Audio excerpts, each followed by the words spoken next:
Gusto tenerte acá, Javier. Saluda también a Noé. Gusto tenerte acá, Noé. El resto ya somos de casa, como dice el dicho, aunque ya todos nos conocemos bien. Saludamos también a aquellos que nos puedan estar siguiendo por el internet.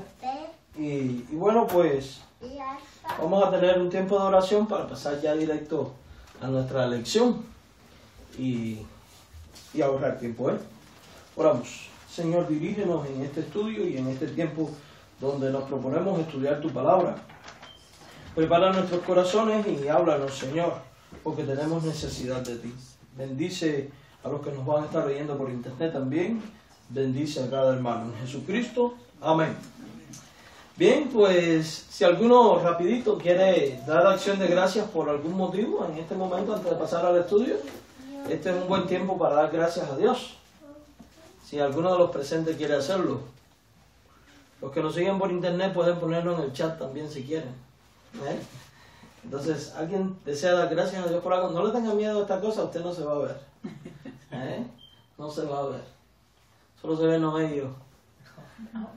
Entonces, si alguno desea dar gracias a Dios por algo, esta es una buena oportunidad.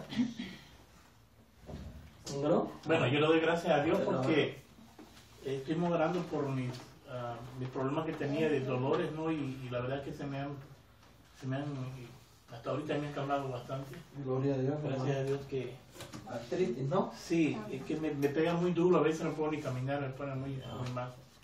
Y ahora ya... orando por eso. Amén. ¿Alguien más desea dar gracias a Dios por algo? ¿Ninguno más? Bueno, pues yo quiero dar gracias a Dios por cada uno de ustedes y por la bendición de tener el aula llena, vamos a decirle de esta manera, ¿verdad? Solo queda una silla vacía, hay que orar porque va a estar ahí. Y es un gozo tenerle en nuestro discipulado. Hoy vamos a estar hablando acerca de una doctrina que es fundamental para la fe. Vamos a estar hablando de la Biblia como la revelación de Dios. Aaron, hay que guardar silencio. Gracias. La Biblia como la revelación de Dios. Los bautistas a lo largo de la historia hemos tenido un principio que dice: creemos que la Biblia es la única y suficiente regla y autoridad en materia de fe y de práctica. Por eso todo lo que nosotros creemos, cómo vivimos, cómo debemos conducirnos, vamos siempre a la Biblia en busca de la respuesta. O sea, no es que diseño un estilo de vida, una doctrina y voy a la Biblia a buscar apoyo para esto. No, es al revés. Estudio la Biblia y las cosas que descubro en ella las aplico ¿a dónde? A mi vida personal. A mi vida personal. La Biblia es la única regla de fe y de autoridad para el creyente. Ya vamos a ver un sinnúmero de cosas que tienen que ver con ella. En sus páginas nosotros encontramos el plan de Dios para la salvación de la humanidad. La Biblia habla de la salvación del hombre en la persona de Jesucristo. Por tanto, si alguien quiere ser salvo, alguien quiere ir al reino de los cielos, alguien quiere estar con Dios, la Biblia es esa autoridad. Ella indica el camino. De hecho dice el Salmo 119, versículo 105, lámpara es, o sea, linterna, luz, a mis pies tu palabra y lumbrera para mi camino. Dios usó a hombres y a seres humanos comunes y corrientes como nosotros para su escritura a pesar de sus incapacidades, pero ellos estaban bajo el control del poder del Espíritu Santo. Ellos fueron los instrumentos de Dios para traernos la palabra escrita, pero ellos fueron inspirados. O sea, Dios tomó control de sus vidas de tal manera que los guió para que pusieran por escrito la palabra de Dios sin ningún tipo de error. En las Sagradas Escrituras, Dios nos ha dado todo lo que nosotros necesitamos saber para ser salvos y toda persona. Con la ayuda del Espíritu Santo es que cada uno de nosotros puede entender la Biblia. Por eso, lo primero que vamos a aprender hoy es esto. Cada vez que usted vaya a estudiar la Biblia, no puede venir así como así. Porque la Biblia es un libro espiritual. Es un libro que no se entiende desde la óptica humana, sino bajo la dirección del Espíritu Santo. Por eso, muchas personas, por ejemplo, leen la Biblia y dicen, no entiendo. Bueno, ¿por qué no entienden? Uno, si no eres salvo no vas a entender. Dos, es el Espíritu Santo quien guía a entender. Por eso uno tiene que orar, Señor, abre mis ojos, ilumíname, guíame para que yo entienda, ¿qué cosa? Tu palabra. Bien, vamos entonces a ir abordando todos estos temas que tienen que ver con la Biblia. Espero que podamos concluir hoy, si no tenemos la semana próxima. La primera pregunta que nos debe inquietar y que debemos hallar respuesta es, ¿cómo llegó a existir la Biblia? ¿Cómo llegó a existir? ¿De dónde salió? ¿Cuál es su origen? Vamos a leer 2 de Pedro, capítulo 1, versículo 21.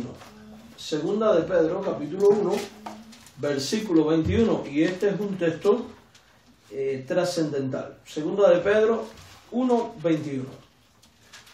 2 de Pedro, capítulo 1, versículo 21. Dígame amén cuando lo tenga para... Voy a acercar esto un poquitín para que se oiga mejor el audio. 2 de Pedro 1, 21. Dígame amén cuando lo tenga, por favor. Amén. ¿De todos? Si alguno no tiene Biblia, pues no sabe usarla, pida ayuda, no se quede sin ayuda, ¿verdad? Sin ayuda. 2 de Pedro 1, 21. Quiero que meditemos. A ver, Marisela, comparte con tus muchachos. Quiero que ellos también lean. Vamos a leer. 1.21 de 2 de Pedro. ¿Ya están todos ahí? Dice, porque nunca la profecía fue traída por voluntad, ¿qué? Humana. Esto es importante. Se usa el término profecía para hablar de la revelación de Dios. La Biblia es la revelación de Dios, es el mensaje de Dios. Y está diciendo que esta revelación de Dios, esta profecía, no vino ¿por qué? Por voluntad humana. O sea, no vino porque el hombre quiso, no vino porque al hombre se le ocurrió, no vino porque el hombre es sabio. Eso es lo que dice la misma Escritura. Nunca la profecía fue traída por voluntad humana. Quiere decir que todo lo que hay desde Génesis hasta Apocalipsis no es el resultado de una invención humana, ni es porque los hombres quisieron. Eso es lo que dice ahí. Porque dice, nunca la profecía fue traída por voluntad humana, sino que, y va a dar la razón que viene a continuación. O sea, ¿cómo fue que vino? No vino por invento de los hombres, pero ¿cómo vino? Y dice a continuación, los santos hombres de Dios. Y la pregunta es, ¿quiénes son estos santos hombres de Dios? Cristian, ¿quién tú crees que sean? Los profetas. ¿Los que qué? Los que escribieron, los que Dios usó para escribir. Y mira lo que dice, estos santos hombres de Dios hablaron, dijeron la palabra de Dios, siendo ¿cómo? Inspirados por el Espíritu Santo. ¿Qué significa inspirado? La palabra inspirar significa soplar, echar aire. O sea, que ellos hablaron porque el Espíritu Santo les estaba ¿qué? Soplando, por decirlo de alguna manera, la palabra de Dios. O sea que el Espíritu de Dios, la tercera persona de la Trinidad, vino sobre ellos y les empezó a mostrar la palabra de Dios. Y ellos comenzaron ¿a qué? A escribir eso que el Espíritu Santo le estaba dando. Por tanto, lo escrito en la Biblia no es una invención de los profetas, no es una invención de los escritores, es el resultado de un soplo realizado ¿por quién? Por Dios. Por el Espíritu Santo de Dios. Entonces, ¿el origen de la Biblia está en el hombre o en Dios? Dios. En Dios. La Biblia es un libro que viene de Dios. Ahora, si la Biblia es un libro que viene de Dios, nosotros tenemos que detenernos y pensarnos en la persona de Dios. Y quiero que mediten en esto. ¿Dios es perfecto o imperfecto? Perfecto. Dios es perfecto. Por tanto, ¿puede un Dios perfecto dictar una escritura imperfecta? No. Eso es imposible. Por tanto, ya vamos aprendiendo que por el hecho de que la palabra viene de Dios y Dios es perfecto, la escritura es perfecta en lo que dice, no se equivoca. ¿Un Dios perfecto puede contradecirse? No. No, por tanto, es imposible que un Dios que no se contradice, que es siempre el mismo, dice la Biblia que no cambia, permanece para siempre, no puede darnos una escritura que sea cambiante o que se contradiga entre sí. Y estos son elementos que nos permiten confiar en lo que dice ¿quién? La Biblia. ¿Por qué puedo confiar en lo que dice la Biblia? Porque la Biblia vino de Dios. Porque la Biblia es un libro sin contradicciones. Porque la Biblia es un libro perfecto. Porque Dios es todo esto. Y dice con toda claridad, ellos hablaron siendo inspirados por el Espíritu Santo de nuestro Dios. O sea que las personas santas hablaron siendo inspirados por el Espíritu Santo. Ahora, ¿fueron cualquier persona las que Dios escogió para esta acción? No, ¿verdad? Dice ahí, los santos hombres de Dios. O sea, fue gente escogida, fue gente santificada, y santo significa apartado. O sea, fue gente que Dios, ¿qué? Apartó para esta función de dejar la Escritura. Porque entonces, si alegamos que Dios puede usar a cualquiera hoy podría decir, yo tengo palabra de Dios. Y eso no es así. No es así. Fueron escogidos los individuos en cuestión. De hecho, lo último que dice la Biblia en Apocalipsis 22 es precisamente que ya nadie puede ni añadir ni quitar. ¿Por qué? Porque todo lo que Dios quería decir ya fue dicho y usó a estos hombres para dejarlos por escrito. Por tanto, ¿quién es el autor de la Biblia? ¿Quién es? Dios. Es Dios. El autor de la Biblia es Dios mismo. Vamos a examinar otro texto de la Escritura. Segunda de Timoteo, capítulo 3, versículo 16. Texto muy conocido. Segunda de Timoteo, capítulo 3, versículo 16. Amén. Segunda de Timoteo, capítulo 3, verso 16. ¿Ya todos? Amén. Segunda de Timoteo 3, 16. Queremos saludar a las 5 personas que nos están viendo. Gloria a Dios. Amén. Segunda de Timoteo, capítulo 3, versículo 16. Dice de esta manera la Biblia, toda la Escritura, y es importante que cuando leamos la Biblia nos detengamos y meditemos en cada palabra. Dice toda la Escritura. ¿A qué Escritura se refiere? A la Biblia. ¿A una parte o a la totalidad? Totalidad. A la totalidad, toda la Escritura. Dice, es. ¿Qué es toda la Escritura? Inspirado. Es inspirada. Una vez más vemos la palabra inspirada, o sea, soplada. ¿Recuerdan? Soplada. ¿Quién la sopló? El Espíritu Santo. No, lee el texto, Marisela. No, Dios. lee el versículo. Vamos a ajustarnos al versículo. Es importante que usted vea el versículo. 3:16. ¿Qué dice? Toda la Escritura es ¿qué? Es inspirada, Inspirada por Dios. Y aquí estamos viendo algo interesante. Cómo las tres personas de la Trinidad participan en la formación de la Biblia. Es inspirada por Dios, es soplada por Dios. Por tanto, lo que los hombres escribieron, ¿era de ellos o era de Dios? De Dios. De Dios. Ellos fueron como una especie de, digamos, de secretario. Alguien a quien Dios les dijo, esto es lo que quiero decirte, y ellos, ¿qué hicieron? Escribieron. Fue como Dios diciendo y ellos escribiendo. No podemos pensar en un dictado. Escribe ahí. Tum, tum, tum, tum. No. Dios le mostró las cosas. Esto es lo que hay. Y ellos, haciendo uso de sus propias palabras, su propia sabiduría, su propio estilo, ¿qué hicieron? Escribieron. Es como que yo les garantizo a usted que si yo ahora les reparto un cuaderno y un lápiz a cada uno de ustedes y cuelgo aquí en mi pared una pintura y les digo, escriban lo que están viendo, cada uno va a tener que escribir ¿qué cosa? Lo mismo, ¿cierto o falso? Va a escribir de lo mismo. Va a escribir de lo mismo. Hubiera sido bueno haber hecho ese ejercicio, ¿eh? Va a escribir de lo mismo. ¿Pero qué va a pasar? ¿Todo el mundo lo va a escribir igual? No. Cada quien va a usar sus propias palabras, su propio lenguaje, su propia gramática, pero todo el mundo va a hablar de lo que es, de lo mismo. Esto es lo que pasó con la inspiración. Dios le mostró las cosas y los hombres, bajo el poder y la dirección del Espíritu Santo, escribieron, aún protegidos por el Espíritu Santo, de tal manera que lo escrito fue preservado del error. Lo escrito es sin error. La Biblia es inerrante, es infalible. Dice, toda la escritura es inspirada por Dios. Y fíjense lo que dice a continuación, y útil para. Vamos a dejarlo hasta aquí, no nos interesa ahora la utilidad, esto lo vamos a ver más adelante. Lo que nos está interesando es quién es su autor. Y aquí vemos que el autor de la Biblia, ¿quién es Noé? Dios. Amén. Dios es quien inspiró la Biblia. La Biblia viene a la existencia por un proceso de inspiración divina. Entonces su autor es Dios.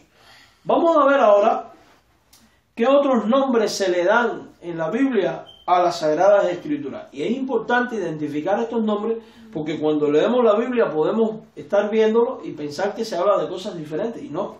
Entonces hemos visto que vino ¿de quién? De Dios. Lo segundo que vamos a ver es qué otros nombres se le dan a la Escritura, a las Sagradas Escrituras. Vamos a 1 Tesalonicenses 2:13.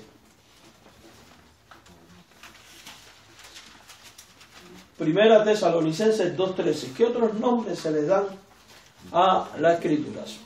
1 Tesalonicenses capítulo 2, versículo 13.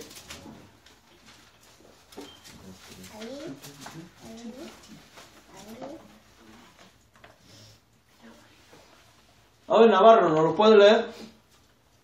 1 Tesalonicenses. A ver, vamos a esperar por lo. 1 Tesalonicenses 2:13. Así. ¿Ya? Por favor. Bien fuerte para que se oiga aquí. Sí, que está en el segundo. Segunda Tesalonicenses. 1 Tesalonicenses, perdón. Ok. 2:13. 2:13 dice, por lo cual también nosotros sin cesar damos gracias a Dios de que cuando recibisteis la palabra de Dios que oísteis de nosotros, la recibisteis no como palabra de hombre, sino según la verdad, la palabra de Dios, la cual actúa en vosotros los creyentes. Amén. Este pasaje es muy interesante. Les voy a decir por qué. Muchas personas cuando oyen hablar de 2 de Pedro 1:21 y 2 de Timoteo 3:16 dicen, ahí se refiere en cuanto a escritura a el Antiguo Testamento nada más. Puede ser que se esté refiriendo al Antiguo Testamento, pero yo particularmente creo que se refiere a todo lo que es palabra de Dios, porque dice, toda la escritura es inspirada por Dios. Sin embargo, en esta porción del apóstol Pablo a los tesalonicenses, podemos darnos cuenta que los apóstoles consideraban lo enseñado, dicho y escrito por ellos como ¿qué? Como la palabra de Dios, o sea, como autoridad igual que las escrituras del Antiguo Testamento. Por eso nosotros creemos que tanto el Antiguo Testamento como el Nuevo Testamento viene de Dios, es inspirado por Dios y es palabra de Dios. Y fíjense que aquí no se usa la palabra Biblia, no se usa la palabra la escritura, aquí se usa el término la palabra de Dios. O sea que cuando leemos en la Biblia la frase la palabra de Dios, se está refiriendo ¿a qué? A la revelación, al mensaje de Dios. Mira, dice, por lo cual también nosotros sin cesar damos gracias a Dios de que cuando recibisteis, ¿qué era lo que ellos recibieron? La palabra de Dios, o sea, lo recibido es palabra de Dios, pero esta palabra de Dios dice que oísteis. ¿De quién la habían oído ellos? Dice, de nosotros. O sea que lo dicho por estos apóstoles era considerado ¿qué? Palabra de Dios. Por eso nosotros creemos que las epístolas, tanto de Pablo como las universales, los evangelios que fueron escritos por los apóstoles y bajo la supervisión de los apóstoles, creemos fielmente que es palabra de Dios. Y mire que aún el apóstol, va a tener que subir allá arriba, aún el apóstol va más allá, Porque dice, la recibiste no como palabra de hombre. Y este versículo es interesantísimo. Y pocas veces he visto que se usa este pasaje para argumentar que la Biblia es palabra de Dios. Y que los apóstoles hablaban palabra de Dios. Porque mira lo que dice. La recibiste no como palabra de hombres. ¿Con qué actitud habían recibido los tesalonicenses lo predicado por los apóstoles? Dice, según es en verdad la palabra de Dios. O sea que él está confirmando que lo dicho es palabra de Dios y que los tesalonicenses la recibían como palabra de Dios. Entonces, ¿con qué actitud debemos recibir nosotros lo dicho por los apóstoles? Como palabra de Dios. Como palabra de Dios. Por tanto, se cumple lo que dice a Timoteo de toda la escritura es inspirada por Dios, todo es palabra de Dios. Sí. Ciertamente, todo lo que está aquí. Y es importante que nosotros tengamos esto bien definido, les voy a explicar por qué. Porque en nuestros días hay corrientes doctrinales liberales que niegan esto.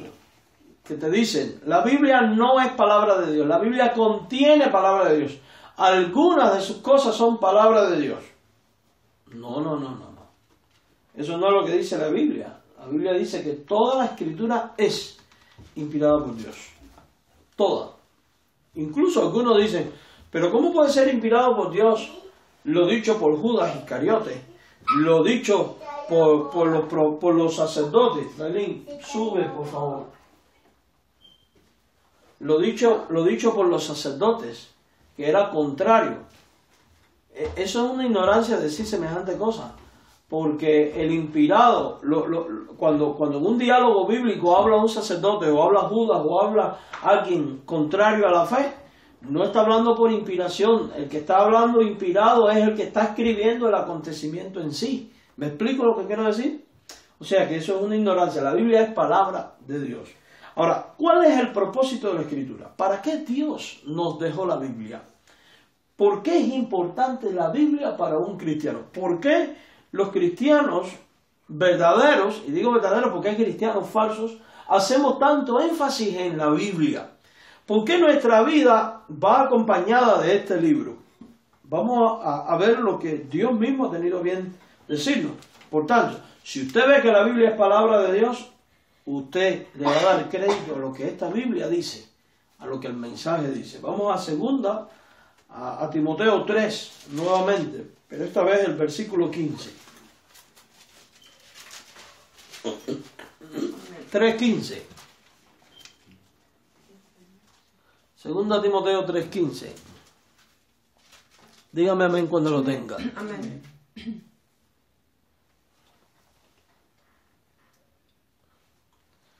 Hermano Gabriel desde Chile nos está saludando. Saludamos a él también. Segunda Timoteo 3:15. ¿Ya están todos ahí? ¿Ya, Cristian? ¿Ya? Sí. Dice, desde la niñez has sabido la Sagrada Escritura. Mire, se le está llamando aquí ahora a la Biblia como Sagrada Escritura. Y está diciendo que Timoteo desde niño había oído. Y aquí hay un buen consejo para los padres. Padres, enséñale a sus hijos desde niño ¿qué cosa? La Sagrada Escritura. Dice, desde la niñez has sabido la Sagrada Escritura. Y recuerden que la pregunta es, ¿cuál es el propósito de la Escritura? Dice, las cuales te pueden hacer sabio ¿para la qué? Para la salvación. Para la salvación por la fe que es en Cristo Jesús. ¿Por qué es importante la Escritura? Porque ella nos brinda la sabiduría que el hombre necesita para poder ser ¿qué? Salvo. Ser salvo. ¿Se da cuenta por qué otro texto de la Biblia dice la fe viene por el oír y el oír por la palabra? ¿Por qué? ¿Por qué? Porque la palabra, al ser autoridad de Dios, es el recurso más extraordinario que hay para decirnos cómo ser salvo. Por tanto, si una persona quiere ir al cielo, quiere ser salvo, quiere estar con Dios, ¿qué es lo que debe preguntarse? ¿Qué dice la Biblia con respecto a cómo ser salvo. Y esto es muy importante, les voy a decir algo, les voy a decir por qué. Porque hay muchas personas que han inventado muchas doctrinas equivocadas con respecto a cómo ser salvo. Algunos te dicen, se es salvo por hacer buenas obras. Otros dicen, si te bautizas, eres salvo. Otros dicen, si tomas la Santa Cena en la iglesia, el pan y el vino, eres salvo. Si cumples los 7 sacramentos, eres salvo. Si haces esto, aquello, lo otro, eres salvo. Y cuando usted pregunta, ¿de dónde sacas eso? Te dice, así me lo enseñó mis padres, o es una tradición en mi familia, o porque la iglesia me lo enseñó. La autoridad final en cuanto a cómo ser salvo, ¿está dónde? En la Biblia. ¿Por qué? Porque miren lo que dice Pablo, quien estaba inspirado por el Espíritu Santo, te pueden hacer sabio. ¿Qué es hacerte sabio? Panchito, ¿qué es hacerte sabio? Inteligente en la mente, muy bien. ¿Hacerte sabio para qué? Para la salvación. O sea, te puede mostrar el camino, te da el entendimiento para ser sabio.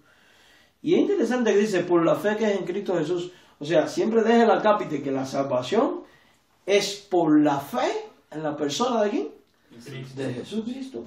Y es lo que indica toda la Biblia. Entonces, ¿cuál es el propósito de la Escritura? Que el hombre sepa cómo ser ¿qué? Salvo. Cómo ser salvo. Que el hombre aprenda a cómo ser salvo. Todo consejo de Dios, dice el Catecismo de Westminster, dice, todo consejo de Dios tocante a lo necesario para la salvación, fe y la vida del ser humano consta expresamente en la Escritura. O sea, todo lo que necesitamos para la salvación está revelado ¿dónde? En la Biblia. Por eso cuando predicamos a alguien el Evangelio, no tenemos miedo en ¿qué? En buscar textos y decirle, lee aquí. O no nos da miedo regalarle una Biblia a nadie. Porque a lo largo de la historia son muchos los que se han convertido y hecho salvos estudiando solamente ¿qué? La Escritura. De hecho, muchos han salido del error por estudiar ¿qué? La Escritura. Porque la Biblia es lo que muestra el camino. Ahora, vamos a ver por qué más. Vamos a ver ahora de quién da testimonio la Escritura. ¿De qué habla la Sagrada Escritura? ¿De quién habla? ¿De qué persona? Juan capítulo 5, verso 39. En Evangelio de Juan, capítulo 5, verso 39. Juan 5, 39.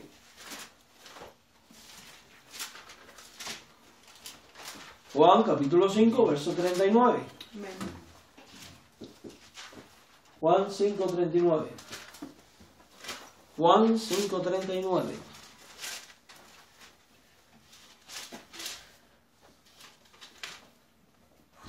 ¿Ya todos? Dice así, Juan 5, 39. Escudriñar las Escrituras, o sea, esta gente, los fariseos, ¿por qué qué hacían? Escudriñaban, registraban las Escrituras. Porque a vosotros parece que en ellas tenéis la vida eterna. Y hablando de la Escritura, mira lo que dice Jesús. Y ellas son las que dan testimonio de mí. ¿Qué es dar testimonio? Es hablar. Hablar de algo o alguien según la experiencia. Y ahí está diciendo que la Biblia da testimonio ¿de quién? De Cristo. O sea, ¿de quién habla la Biblia? De la salvación que es, ¿en quién? En Jesucristo. En Jesucristo. De la salvación que es en Jesucristo. La única revelación suficiente de Dios es Jesucristo. La palabra encarnada de Dios, de quien el Espíritu Santo testifica singular y autorizadamente por medio de la Biblia, las cuales se reciben y obedecen como la palabra escrita de Dios. Ahora, ¿cómo llegamos a entender la Biblia? ¿Cómo llega una persona a entender la Biblia? Vamos al Evangelio de Juan, capítulo 14, verso 26. Juan 14, 26. Juan 14, 26. Si tú quieres entender la Biblia, mira los pasos que da la Biblia para ello. Te voy a preguntar, así que estén alerta, lean con cuidado. Juan 14:26 dice así: mas el Consolador, el Espíritu Santo, o sea, ¿quién es el Consolador? El Espíritu Santo, a quien el Padre enviará en mi nombre. Mira lo que dice del Espíritu Santo, dice: Él os enseñará todas las cosas y os recordará todo lo que yo os he dicho. Entonces, ¿cómo llegamos a entender la Biblia? Cuando el Espíritu Santo nos lo ¿qué? Nos lo recuerda, nos los enseña. Recuerden que al principio dije que cuando uno va a estudiar la Biblia tiene que buscar la ayuda de ¿quién? Del Espíritu Santo. Del Espíritu Santo. Dios, ayúdame. Dios, háblame. Porque el Espíritu Santo es el maestro por excelencia. Si usted se da cuenta, aquí queda excluido todo ser humano. Toda literatura humana. Por eso nosotros no reconocemos a ninguna otra autoridad por encima de la Biblia, ni a ningún otro maestro por encima del Espíritu Santo. Y esto es importante porque hay iglesias falsas que le atribuyen esta autoridad de magisterio a los hombres. Voy a poner un ejemplo.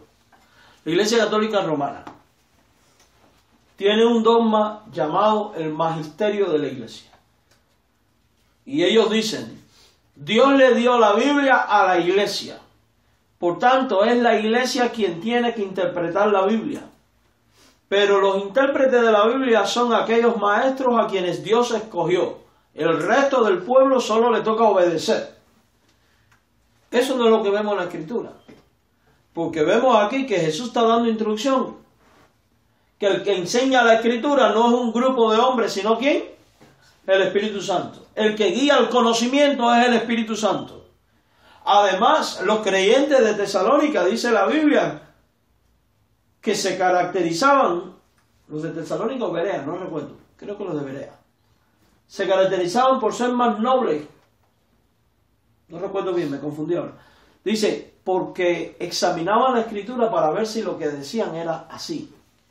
O sea que hay una responsabilidad por parte del creyente de escrutinio, de revisar la Biblia para ver si lo que se me está diciendo está correcto. Pero lo cierto es esto: solo oímos una explicación de la Biblia cuando venimos a la iglesia, pero ¿y el resto del tiempo?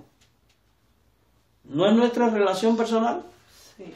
¿Podemos leerla? Sí. ¿Por qué? Porque el Espíritu Santo, dice la Biblia, prometió a Jesús que el Espíritu Santo cuando viniera, y ya vino en Juan 14:26, que nos enseñaría y nos guiaría. Por eso no reconocemos el magisterio de la iglesia. Por eso nos interesa publicar la Biblia sin comentarios. Por eso no nos da miedo regalar Biblias a la gente. Porque creemos que es suficiente el Espíritu Santo para enseñar. Además, déjenme les digo, la Iglesia Católica no es la única que enseña estas cosas. Si vamos a los testigos de Jehová, ellos tienen una doctrina falsa que enseña que Dios solo tiene 12 hombres, a los cuales ha llamado esclavo fiel y discreto, que son los únicos profetas de Jehová Dios para el tiempo del fin. Estos radican en Nueva York y son los que escriben las llamadas revistas atalayas, las publicaciones de los testigos de Jehová, y ellos creen que para entender la Biblia hay que estudiar estos libros. ¿Eso es lo que dice la Escritura? No. La Biblia dice que ¿quién es el que enseña y recuerda? El Espíritu Santo. El Espíritu Santo.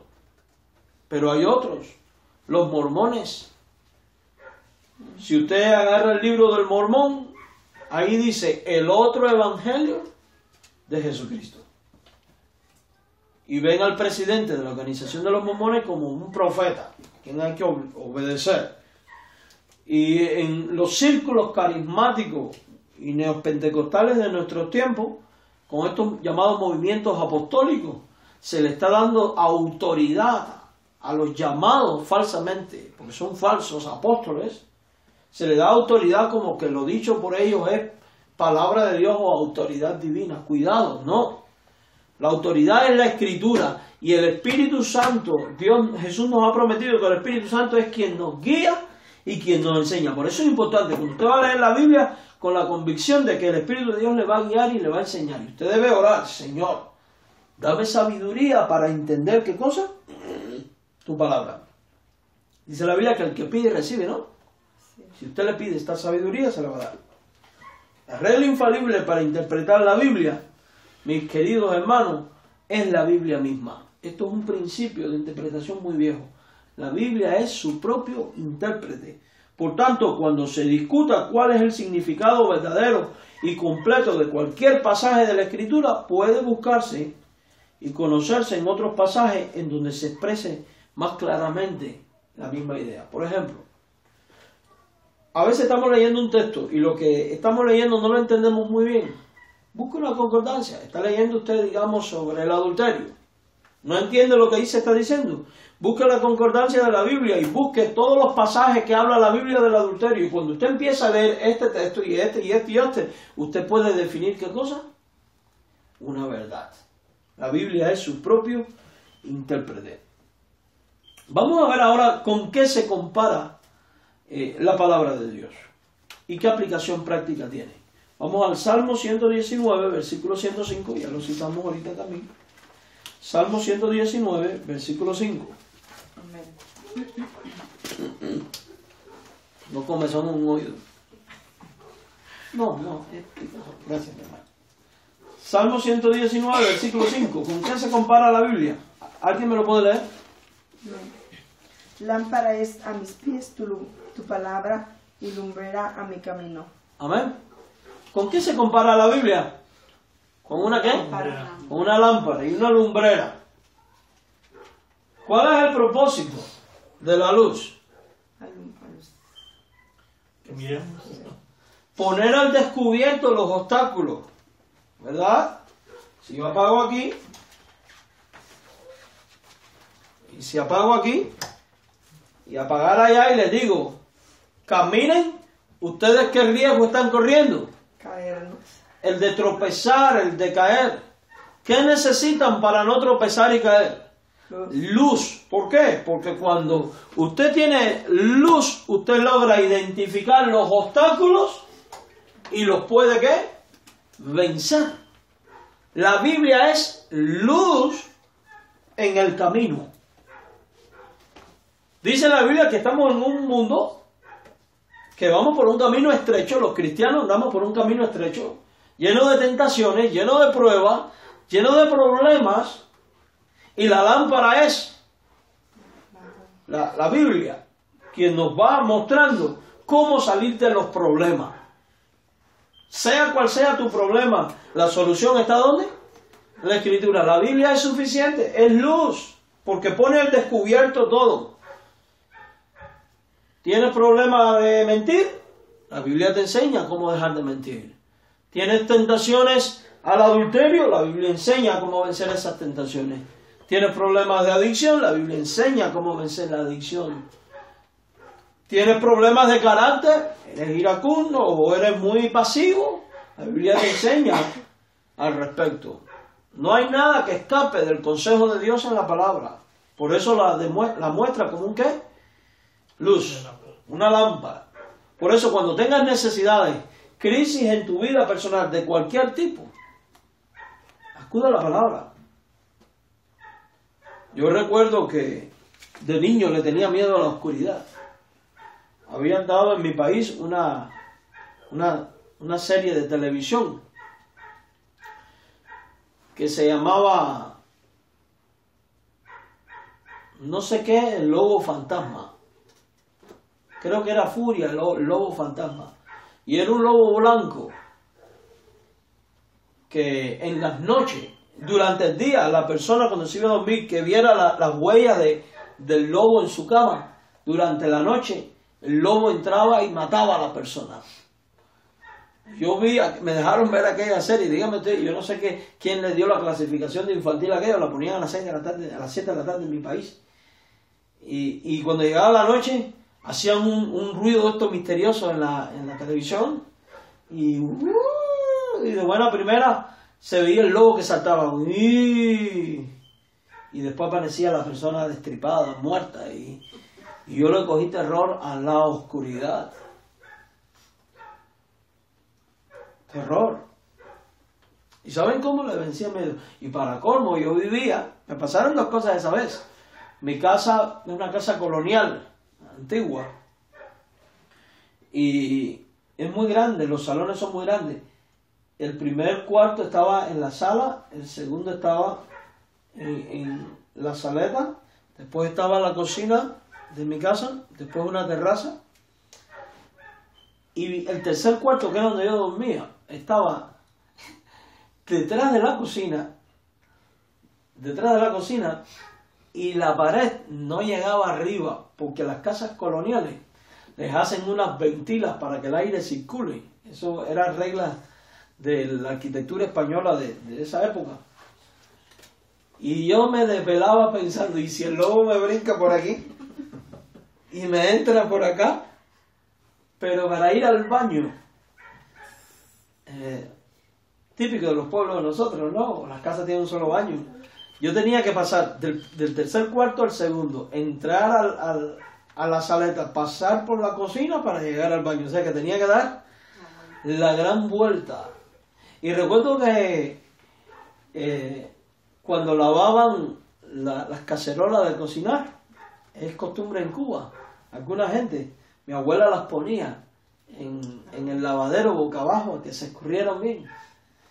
Y vengo yo de madrugada para ir al baño y parece que había algún gato humeando. Y cuando me sintió, se asustó el gato y fue a brincar por arriba de la ventila y tumbó todas las cacerolas. Y se armó el gran ruidaje en aquella oscuridad, metí un grito más grande de la vida. Y atravesé corriendo todo aquello hasta llegar al cuarto de mi abuelo. Me metí en medio de los dos y le dije, de aquí yo no me muevo, que ahí está el perro.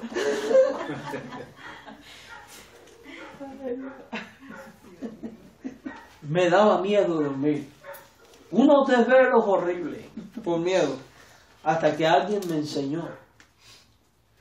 Los ángeles de Jehová acampan alrededor de los que les temen.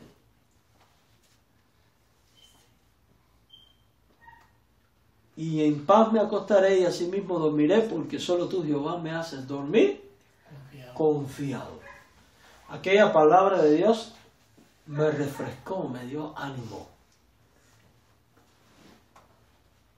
Y eso es lo que produce la Biblia.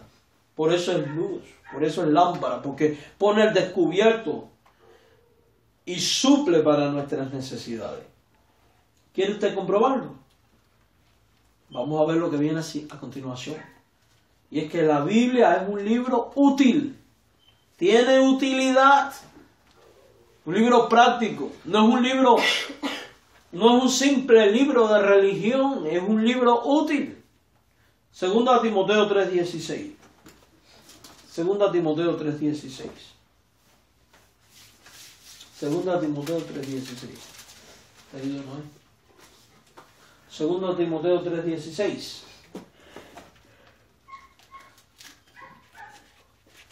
Voy a preguntar ahora.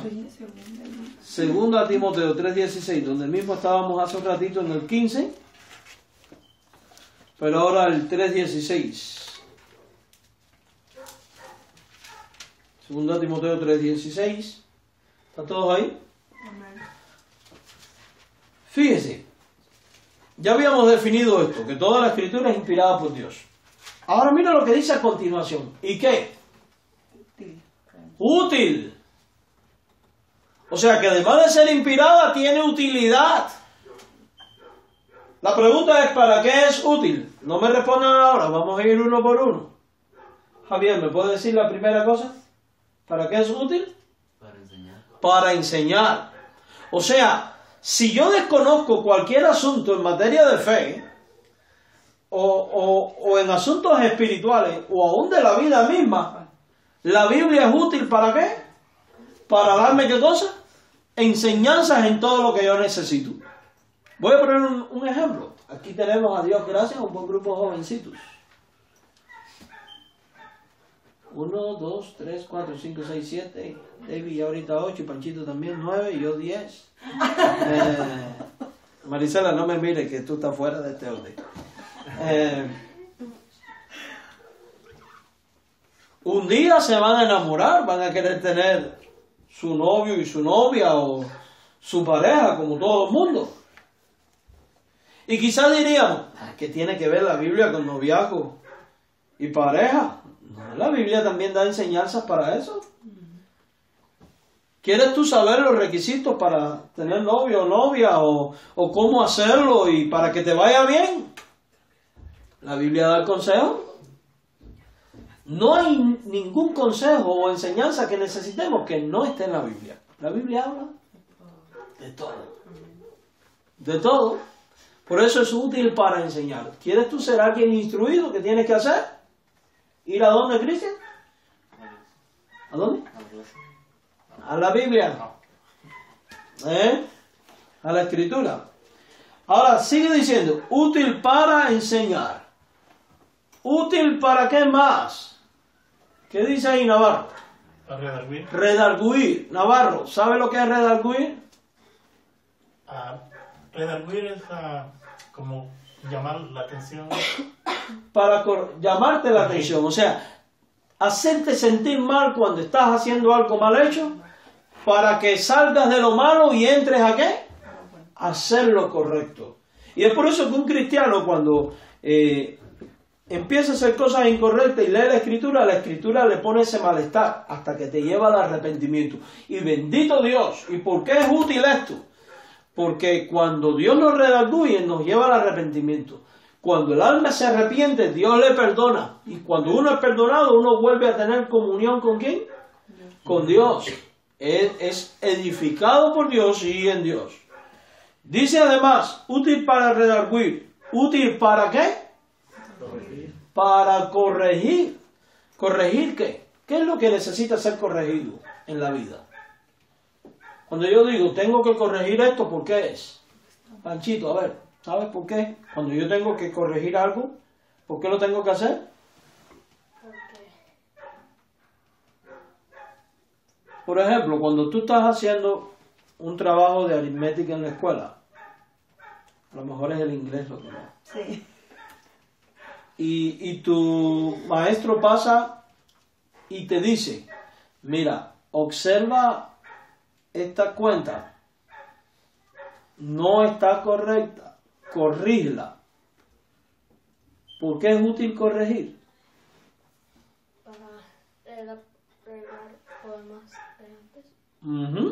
Muy bien, para arreglar los problemas, para corregir lo mal hecho, arreglar los problemas. Y yo quiero hacerles una pregunta, ¿vamos a tener problemas en la vida? Sí. Porque somos cristianos ya no vamos a tener problemas. Sí. No, Muchos más. va a venir. Nos equivocamos los cristianos. Sí.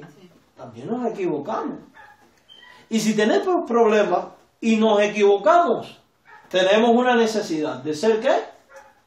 Corregido. Y la Biblia nos corrige. ¿Cuántas veces uno está haciendo cosas mal hechas pensando que estaban bien hechas? Porque ahí es donde está a veces el error, que pensamos que lo que estoy haciendo es correcto cuando en realidad es que. Y cuando yo leo la Escritura me digo, caramba, estaba equivocado, porque las cosas no son como yo creía, sino como así, así y así. Por ejemplo, ¿qué tal si toda la vida yo he tenido un criterio determinado sobre algo en materia de religión? Y ahora al leer la Biblia me doy cuenta que no era así. ¿Qué actitud debo tomar? Corregir. La de corregir. Voy a poner un ejemplo. Por mucho tiempo yo fui católico practicante. Y bien católico. No de hueso colorado. Los míos eran azules. Y yo tenía de cuántos santos podían haber y existir. De hecho, los santos que nadie se acuerda ni mienta. Porque los hispanos nada más se saben 2 o 3 santos. San Antonio, San Francisco, San Pedro y San Pascual Bailón y la Virgen esta y la Virgen aquella. Pero yo tenía uno para cada cosa. Por ejemplo, algunos de ustedes habían oído hablar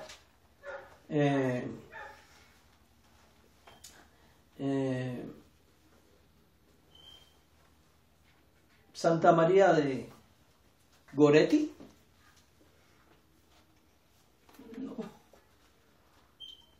¿No, verdad?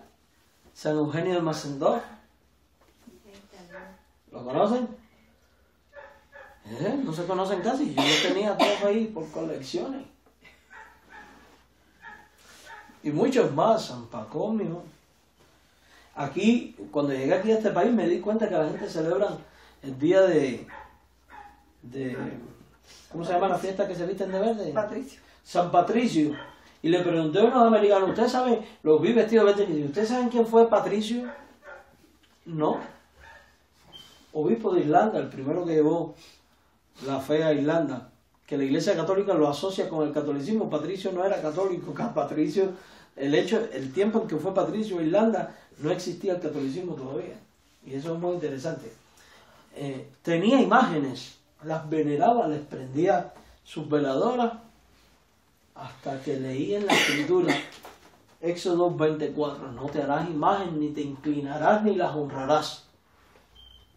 Yo estaba, ¿qué? Equivocado. ¿Qué tenía que hacer? ¿Quién me ayudó en esto? La Escritura. Por eso es útil, porque me corrige mis conductas, mis malas actitudes. Vamos a ver los creyentes de Bereas. Perdón, me queda un punto. Para instruir en justicia, o sea, en buenas obras. Justicia es buenas obras. Me da la instrucción en cómo hacer y llevar, ¿qué cosa? Las buenas obras. Hechos capítulo 17, versículo 11 dice: y estos, hablando de los creyentes de Berea, eran más nobles que los que estaban en Tesalónica, pues recibieron la palabra con toda solicitud, escudriñando cada día la Escritura para ver si estas cosas eran así. ¿Qué hacían los creyentes? La estudiaban ¿cada qué tiempo? Diario. Mire, nuestras necesidades no son diarias. Nuestros problemas no son diarios. Y si la Biblia es útil para corregir, enseñar y solucionar problemas, entonces es bueno que el creyente la estudie ¿cada qué tiempo? Todo el tiempo, todos los días, diariamente, ¿verdad?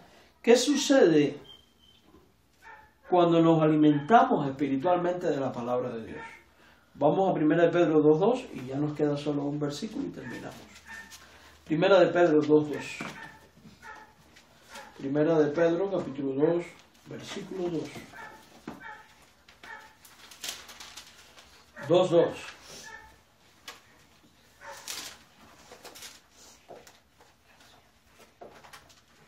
2.2. ¿Están todos ahí? Tú tienes el teléfono, ¿no? No, estoy esperando. Oh, ya, mejor. 1 de Pedro 2.2. ¿Te ayudo? 2.2. 1 de Pedro, capítulo 2, versículo 2.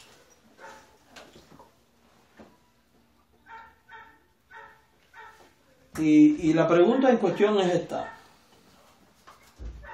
¿Qué sucede cuando nos alimentamos espiritualmente de la palabra de Dios?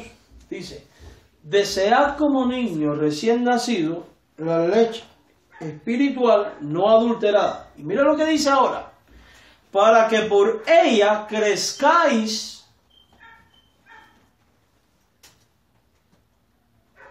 ¿Por qué es importante? Para crecer. Para crecer.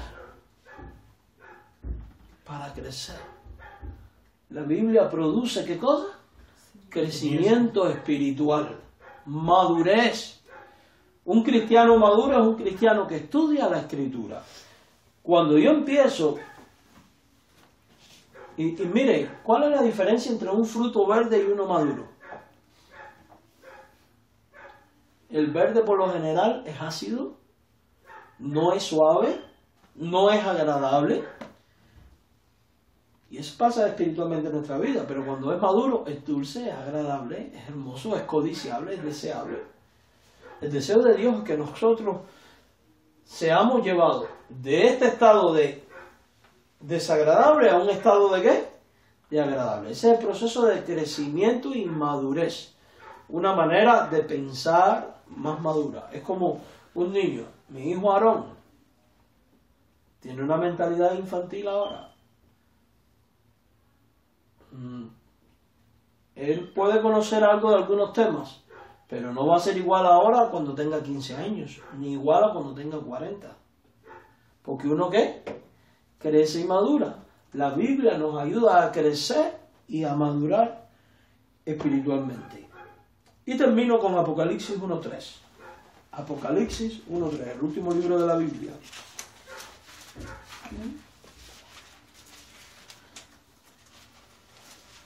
Apocalipsis 1.3. Y concluimos. Apocalipsis 1.3.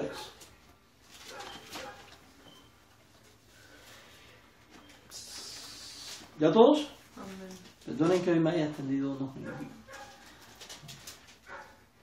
Miren lo que dice. Bienaventurado el que lee y los que oyen las palabras de esta profecía y guardan las cosas en ellas escritas, porque el tiempo está cerca. ¿Sobre quiénes se promete una bendición en el libro de Apocalipsis, hermano? ¿Quién es bienaventurado y bendecido? Uno, los que leen. ¿Y dos qué? Los que oyen. Los que oyen. ¿Qué nos va enseñando esto? Que si yo quiero ser dichoso, bienaventurado delante de Dios, ¿yo debo qué? Leer y escuchar la Escritura. Pero es leer y escuchar por atesorar conocimiento. No, es un leer y un escuchar que nos lleve a la vida práctica, porque dice la Biblia con toda claridad, y guardan las cosas que en ella están escritas. ¿Qué significa guardar? ¿Significa agarrar y meterlos en un cajón? No, significa ¿qué? Poner por práctica. O sea, se trata de esto dice, esto practico. Esto dice, esto obedezco. ¿Amén? Amén. Bien, pues concluimos. Y la semana entrante vamos a estar hablando sobre la Trinidad. Un Dios en tres personas. La Trinidad. Recuerde, la Biblia es palabra de Dios, fue inspirada por Dios, es útil, produce crecimiento, enseñanza, corrección, no redarguye. Es bienaventurado quien la lee, la escucha y la obedece. Amén. El Señor les bendiga. Vamos a orar. Bendito Padre, gracias por este tiempo. Gracias porque mi hermano Navarro ya se siente mejor de salud. También su hija Cristal ayer estuvo cumpliendo años. Bendícele a ella. Oramos por ella para que tu gracia sea con ella. Bendice a cada hermano aquí presente, a cada uno de nosotros. Ayúdanos en nuestras debilidades, en nuestras tentaciones, en nuestros pecados, para que podamos todos crecer, madurar y ser conforme a tu agrado. Llévanos con bien a nuestro hogar en Cristo. Amén.